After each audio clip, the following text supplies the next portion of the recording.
আপনার নাগরিকত্ব আপনার অধিকার এই নিয়ে ভিডিও দিল কেন্দ্র। অপপ্রচার ঠেকাতে অভয় দিল শাহের দপ্তর। দেখুন। इंडियन सिटीजनशिप ऑनलाइन पोर्टल पर आपका स्वागत है। भारतीय नागरिकता प्राप्त करने के लिए आवेदन करना हुआ है बहुत आसान। सबसे पहले पोर्टल पर अपनी जानकारी दर्ज कीजिए। इसके बाद स्क्रीन पर आपसे पूछे जाएंगे कुछ आसान लेकिन महत्वपूर्ण सवाल। आपके उत्तर के आधार पर आपको उचित फॉर्म में आवेदन करने का सुझाव दिया जाएगा, जिसके द्वारा आप आवेदन कर सकते हैं।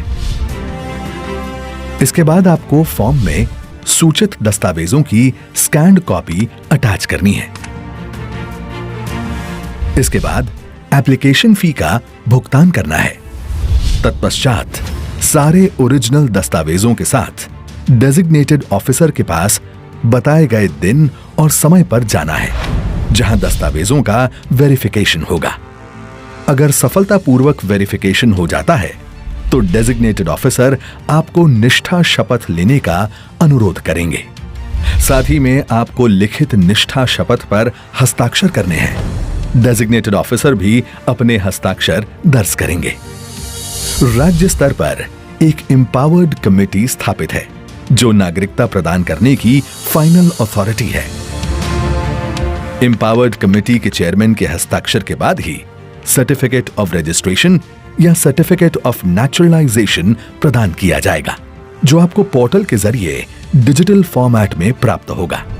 यदि आपको इंक साइंड सर्टिफिकेट चाहिए तो आपको उस विकल्प का चयन आवेदन करते समय ही कर देना है, और प्रक्रिया के अंत में आपको लेने के लिए एम्पावर्ड कमेटी के एड्रेस पर जाना होगा। आपकी नागरिकता आपका अधिकार। जय हिंद। এই নিয়ে ছোট্ট একটি প্রতিবেদনে জানাচ্ছি, তারপর step by step online form fill up করে দেখাবো। ভিডিওটা শেষ পর্যন্ত দেখার অনুরোধ রইল, তাহলে সিএ নিয়ে আপনাদের সমস্ত ধারণা ক্লিয়ার হয়ে যাবে।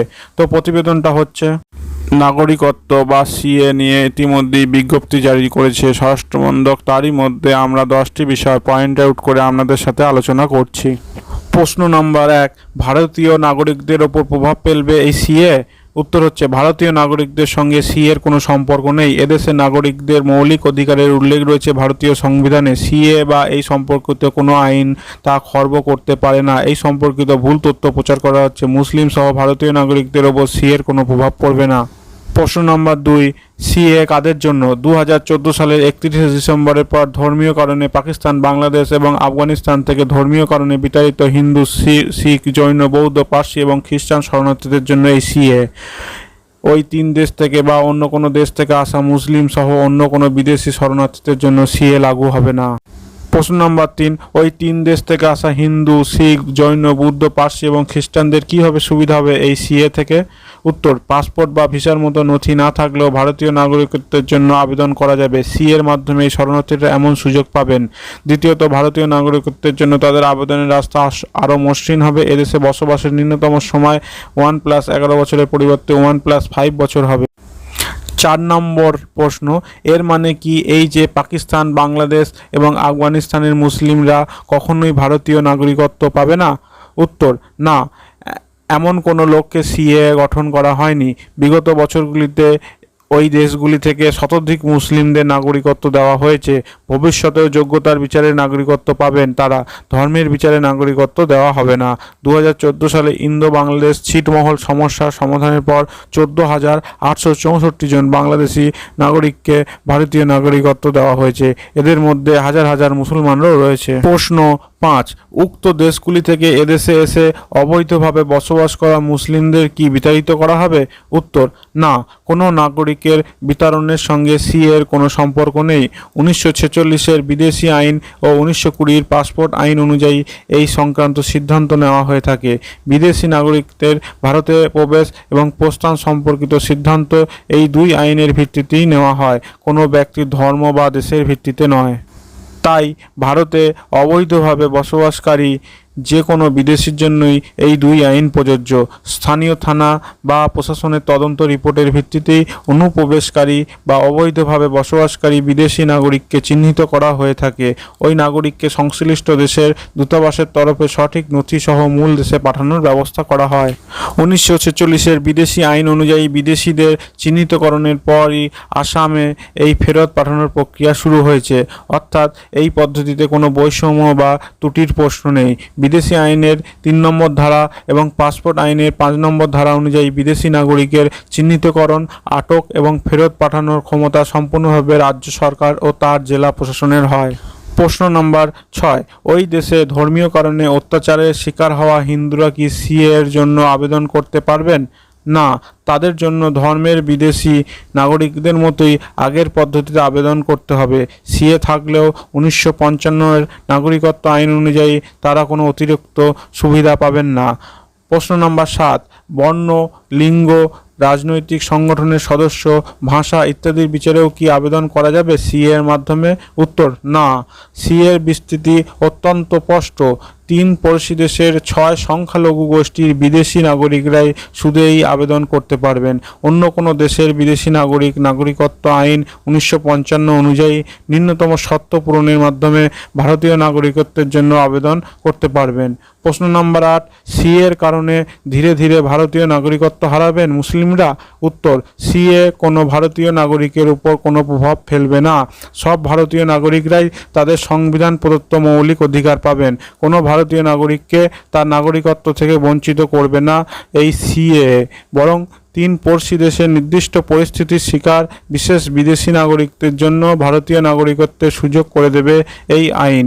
প্রশ্ন নাম্বার 9, সিএ এর পর এনআরসি হবে এবং মুসলিম বাদে সব শরণার্থীদের নাগরিকত্ব দেওয়া হবে এবং মুসলিমদের ডিটেনশন ক্যাম্পে পাঠানো হবে? উত্তর, এনআরসির সঙ্গে সিএর কোনো সম্পর্ক নেই। 2004 সালের ডিসেম্বর থেকেই 1955-এর নাগরিকত্ব আইনের সঙ্গে আইনত সংযুক্ত এনআরসি এবং 2003 সালের কিছু নির্দিষ্ট নিয়মের ভিত্তিতে এই আইন কার্যকরী সম্ভব। ভারতীয় নাগরিকত্বের রেজিস্ট্রেশন পদ্ধতি এবং জাতীয় পরিচয়পত্র সম্পর্কিত বিষয়ের সঙ্গে তা জড়িত। বিগত 15-16 বছর ধরে এই আইন রয়েছে। সিএ আলাদা করে এতে কোনো পরিবর্তন আনেনি। প্রশ্ন নাম্বার 10, সিএ এর অধীনে নাগরিকত্বের নিয়ম কি কি? সিএ এর ভিত্তিতে নিয়মগুলি এখনও গঠন করা হচ্ছে। সিএ এর বিভিন্ন আইনি দিক দেখেই তা কার্যকরী হবে। তো এবার আপনাদের দেখাবো কিভাবে আপনারা সিএ এর জন্য আবেদন করবেন, অর্থাৎ ভারতীয় নাগরিকত্ব পাওয়ার জন্য কিভাবে আবেদন করবেন তার স্টেপ বাই স্টেপ প্রসেস আপনাদের দেখাবো। তো এর জন্য আপনাকে ইন্ডিয়ান সিটিজেনশিপ online.nice.in লিখে গুগলে সার্চ করবেন। সার্চ করলে এরকম একটি ইন্টারফেস আপনার সামনে ওপেন হবে, যেখানে দেখবেন লেখা আছে ভারতীয় নাগরিকত্ব অর্জন। 2019 সালের নাগরিকত্ব সংশোধনী আইনের অধীনে ভারতীয় নাগরিকত্বের জন্য আবেদন জমা দেওয়ার জন্য একটি বিশেষ বিদ্যমান। এটি বিশেষভাবে সেই সব ব্যক্তিদের জন্য যারা 31শে ডিসেম্বর 2014 বা তার আগে ভারতে প্রবেশ করেছেন এবং পাকিস্তান বা আফগানিস্তান বা বাংলাদেশ থেকে হিন্দু বা শিখ বা বৌদ্ধ বা জৈন বা পার্সি বা খ্রিস্টান সম্প্রদায়ের অন্তর্গত। তো এই লেখাটা আপনি দেখতে পাবেন। তারপর ডান দিকে একটি লেখা দেখতে পাবেন সিএএ 2019-এর অধীনে ভারতীয় নাগরিকত্বের জন্য আবেদন জমা দিতে ক্লিক করুন। এই অপশানে আপনি ক্লিক করবেন। ক্লিক করলে পরবর্তী একটি পেজ আপনার সামনে ওপেন। আপনি ওপরের দিকে একটি লেখা দেখতে পাবেন সিএএ 2019-এর অধীনে ভারতীয় নাগরিকত্বের জন্য আবেদন জমা দিতে লগ ইন করুন। এর জন্য আপনাকে ইমেল আইডি বা ফোন নাম্বার এখানে দিতে হবে। তার পাশে ক্যাপচারটা আপনি ফিল করে দেবেন। আমি এখানে ফোন নাম্বার দিচ্ছি। ফোন নাম্বার দিয়ে ক্যাপচা ফিল করে আপনি কন্টিনিউ বাটনে ক্লিক করবেন। ক্লিক করলে পরবর্তী পেজটি আপনার সামনে ওপেন হবে। পরবর্তী পেজ আপনার সামনে চলে আসবে।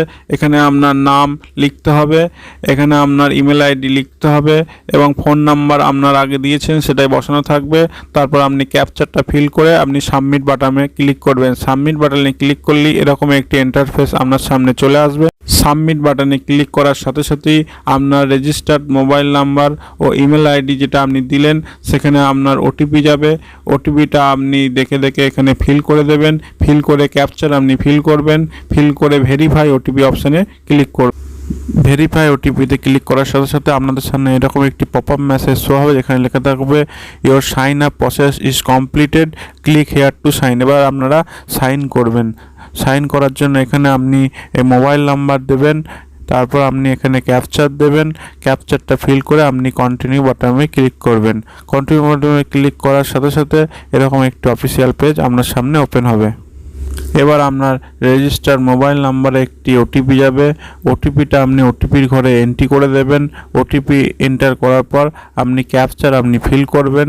ফিল করে ভেরিফাই অ্যান্ড প্রসিড যে অপশানটা দেখতে পারবেন, এই ভেরিফাই অ্যান্ড প্রসিড অপশানে ক্লিক করবেন।